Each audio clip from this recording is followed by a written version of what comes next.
development in Bayelsa State, where 20 persons have been killed and many others still missing in a boat mishap at Twoenty River, southern Ijo local government of Bayelsa State. Eyewitness account reports that the boat engine exploded in the middle of the river and fire engulfed the wooden boat. The boat, popularly called Dengue Market Boat, is said to be a long boat that set sail on Monday and moves from community to community, picking traders to arrive in Yenagoa every Thursday. The state governor, Twoenty, has assured that the state government would investigate circumstances surrounding the boat mishap. He also directed the relevant ministries to immediately join the rescue efforts.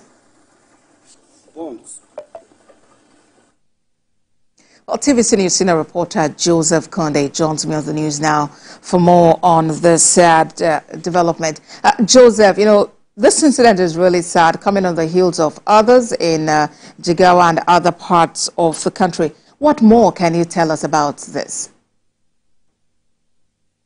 It simply says one thing, that people should take transportation by water more seriously, because if those persons that we're looking for now, not even in Bayelsa, but even in Jigawa State, if they had their safety vests on, I'm sure that perhaps would have gotten more survivors instead of the casualties that we already have. Yes, most of the time when the boat is on sale, they will tell you that there is no need. Some persons, they will even tell you that they are too familiar with the systems of how it works about, and they don't even know when it was going to happen. Now, it is particularly interesting because this boat is not any kind of boat. It's a boat that carries a whole lot. You know, it's more or less like a mini market. That's why it's called a dengue market boat. So it goes from one community to the other community. It carries people, carries luggage and all of that kind of thing. So it has gone from Yenagoa to where it happened. It was coming back when it actually happened. So it happened at about 4:30 p.m. It tells you a whole lot about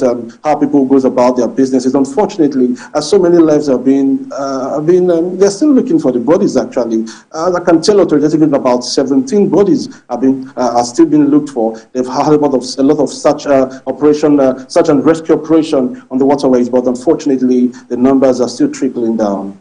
Well, the governor has, assured that the state government would investigate this. But what have you gathered about how swiftly rescue agencies actually swung into action to seek to rescue these people who were troubled?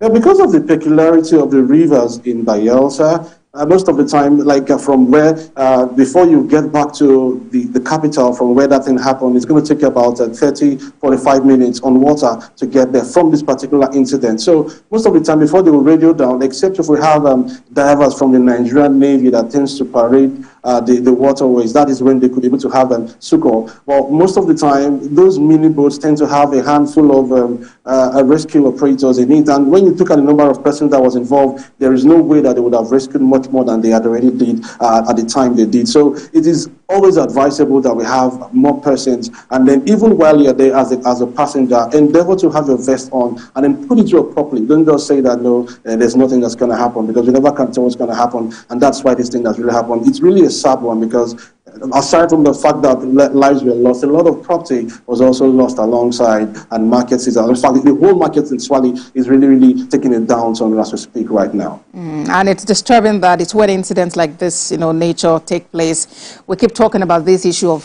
vests, and it does appear that after the conversation, we just go back to our old ways. Thank you very much, Joseph Konde, for that update for us.